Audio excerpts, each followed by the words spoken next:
Now I'm going to move on to the next part, which is known as thread synchronization. So, what is synchronization? See, whenever I utter this word synchronization, the first thing you should keep in your mind that actually I'm going to define about two or more threads which are running concurrently. So I'm talking about synchronization means there exist more than one threads which are running in parallel. So it may so happen that they may require access to the same resource. So the first point is, in order to define synchronization, we need two or more parallelly executing thread. And second thing, what we need is one common resource. Means now what is the situation? These two threads say they need a common resource. Say for an example, say there is one variable integer a. Both the thread need this variable a. So this kind of situation is known as common resource. So at this point of time, when two or more threads are running concurrently, so it may so happen that they may require access to the same resource. Therefore, there must be some mechanism to ensure that only one thread gets the access of this shared resource at a time. Because whenever I am talking about single resource and whenever two threads are executing in parallel, it is not possible to assign this single resource at the same point of time to both the threads. So at this point of time, operating system needs synchronization mechanism. So what is synchronization? Synchronization means whenever this situation happens, then synchronization mechanism ensures that only one thread, any one of them, will get the access of this shared resource at a time. This is the concept of synchronization. If there is no concept of shared resource, then the concept of synchronization mechanism will never appear. So this point you have to remember. But the next question that will immediately come in our mind, okay, so how this synchronization is achieved in case of operating system? So try to understand. This synchronization is achieved by a special mechanism, and the name of this special mechanism is known as monitor, or popularly it is known as semaphore. So in one word, if you have already applied the concept of semaphore or monitor, it means you are going to design synchronization, and it implies that in your coding you have two threads or more than two threads which are executing in parallel. They need some common resource access. That's why you are enforcing this mechanism. So by using the concept of monitor or semaphore, you can enforce synchronization mechanism so that two or more parallelly executing thread can access the shared resource in mutually exclusive manner, or one at a time. Now, what is this mechanism is all about? It is a very simple mechanism. See, a data item or the resource. This shared resource will be locked by a thread in order to prevent this data item from being accessed by. Means inside the monitor, we will keep this shared resource, right? And whenever we have more than one thread, what will happen? Whenever one thread is accessing this data item or resource, this data item or resource is being locked. Why it is locking this resource? It means that whenever it is executing this resource, the locking become important because other thread that also need the same resource will not be able to access it. So when a thread acquires a lock, it is said to have entered to the monitor.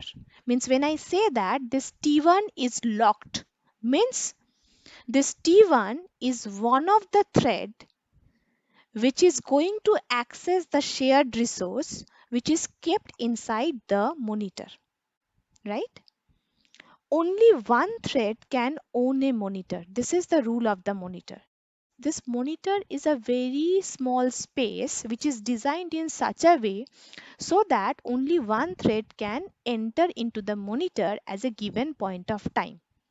And all other parallelly executing thread, those who need the access of this shared resource, means T2 and T3, say these are the threads which wish to enter into the monitor, they have to wait at this point of time as T1 is locked into the monitor and T1 is accessing this resource.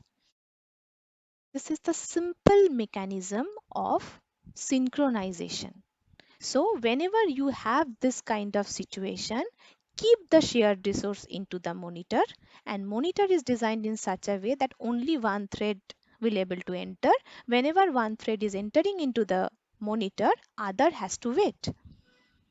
So this is how synchronization will allow all parallelly executing thread to access one shared resource one by one. So this is the basic idea. But here there is one question. Okay, we are not talking about operating system. We are talking about Java. Now the question is, okay, how this synchronization is achieved in Java? So in order to create this section, means a section where the shared resource will be kept and whichever thread wants to access this resource has to enter this section one by one. This mechanism is achieved in Java using a block, and this block is known as synchronized block. It is a block, so you have to write the keyword, then opening and close curly braces. So why this synchronized block is used? Sometimes synchronized method is also used. So here my point is this synchronized block or synchronized method will act like a monitor or this box. Inside this box, I will write those code which is needed by all the parallelly executing threads at the same time. So I will keep this shared resource or the code inside this synchronized block. So what will happen? Every object with this synchronized method or synchronized block will act as a monitor. You can say that this is the syntax how Java can create a monitor. And the monitor allows only one thread at a time to execute this synchronized method or synchronized block on the object. So if there are several synchronized methods, only one synchronized method may be active on an object at one time. So whenever I am writing a Java code, it may happen that we may have many synchronized block. So at any point of time, only one synchronized block will be active. And also, whenever a particular thread is using the code inside this synchronized block, no other thread can execute this synchronized block. Therefore, this synchronized section in Java code will typically behave like a monitor. So this is how a monitor can be created in Java. And try to understand if there are several synchronized methods and if there are several threads which are attempting to invoke the synchronized method has to wait. Means all other threads has to wait in order to invoke the synchronized method, in order to access the code inside the synchronized method if some thread is already acquiring that particular code. So it is typically following the concept of synchronization. So when a synchronized method finishes its execution, So what will happen? So I've already explained that whenever a particular thread is executing this section of code, it means the thread is locked, right? Means the thread is inside the monitor, means it is accessing the shared resource, means it is locked. Now try to understand what happens when this thread completed its execution. So when this thread finishes its execution, the lock on the object is released. So before releasing the monitor, the lock will be released by this thread. Now this monitor will let other high priority thread to enter into the synchronized method, right? So this is how the locking mechanism is working. Means T1 will enter into the monitor, it will create a lock, then before going out, it will release the lock. Then any of the thread can enter into the monitor. Which thread will enter into the monitor? Either it is decided by the priority. If same priority is assigned to both of the thread which are waiting, then first come first serve mechanism will be used. So then next thread will enter into the monitor, then T2 will be locked. Then before going out, T2 will release the lock, then T3 will enter into the synchronized block. So this is how this mechanism will work. So a thread executing a synchronized method may decide that it does not want to proceed and it can call a wait method. So it may happen that sometimes a thread executing a synchronized block, it may happen it has to decide that it don't want to proceed further. So at this point of time, a particular wait method is called. So basically what happens, this removes the thread from the monitor. Say T1 is in this monitor. So during execution, at some point of time, T1 realizes that it don't wants to execute. There may be many reasons due to some interrupt, due to some arrival of high priority thread. It may be many reasons. So if T1 don't want to execute further while residing into the monitor, what will happen? It will call a wait method.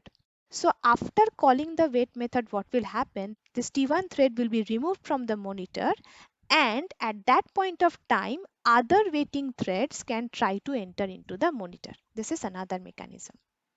And further, when a thread executing a synchronized method completed, say T1 successfully completed its execution inside the monitor.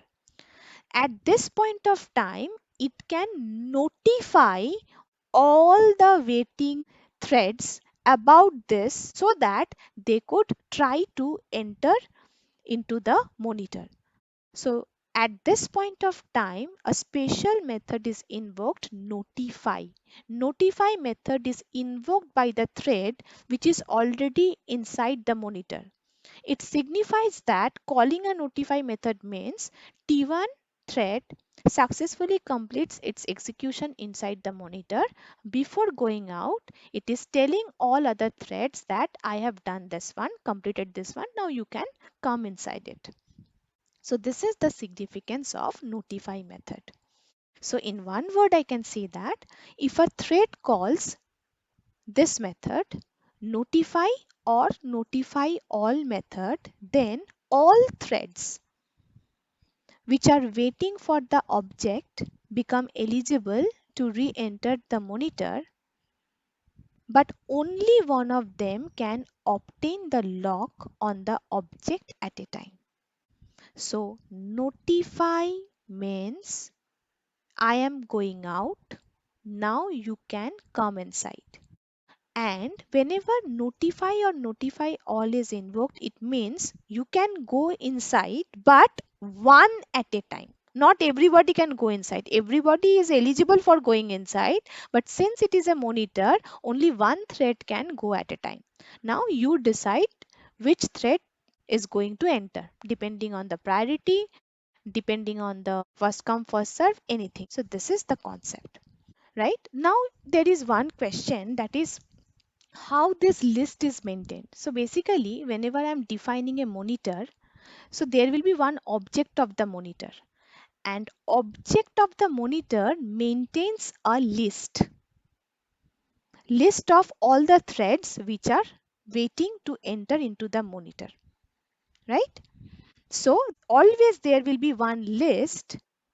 This list will contain the thread details, and this list is held by the monitor object. When a thread is interested in the list, if it calls the synchronized method of that object, while another thread is already executing a synchronized method of that object, so at that point of time, the thread is also inserted in the list. And if the thread calls wait while the operating system is executing this monitor. So try to understand what is the eligibility of entering into the list. So there are say list of threads over here, and some thread is already there into the monitor. Now at certain point of time, some other thread say they wish to enter into the monitor. So what will happen? So at this point of time, this object with the help of the operating system will enter this thread into this wish list, which is held by this object. So whenever any thread wish to enter into the monitor, it has to be inserted in the list. And this list is maintained by the monitor object. So this is how this thread synchronization will work. So what is the conclusion? Simple conclusion. We have to perform synchronization so that a shared resource can be executed one by one. So we will create one monitor. How to create that monitor? We will create a monitor by using synchronized block. So whenever one thread is inside the monitor, no other thread is allowed to enter. So they will create a list. So inside a list, they are sitting, means they are waiting. And the list is maintained by the object of the monitor, right? So whenever the thread which is inside the monitor completed its execution, it will notify all other waiting thread. So at that point of time, any particular thread can go inside the monitor, right? So whenever a particular thread is inside the monitor, it is said to be locked. And whenever it is releasing the monitor, it means it is releasing the lock. So this is the basic concept of synchronization in Java. So don't compare scheduling with synchronization. Scheduling means switching of CPU from one thread to another. This is the classical definition. In the context of process, what is scheduling? Switching of CPU between one process to another process. What is synchronization? Synchronization is a mechanism, but this mechanism is applied only when we have parallelly executed thread or parallelly executed process and one resource, and all of the parallelly executed process or thread needs that resource. At that point of time, that resource is known as shared resource. Example, heap. So how this shared resource will be accessed? Then synchronization mechanism will create one concept of monitor, and it will put that shared resource inside the monitor so that only one thread or one process can access the resource at a time. And other threads or other process who wish to enter into the monitor, they are not allowed. They have to wait in a list. Now in Java, this monitor is created by synchronized block or method.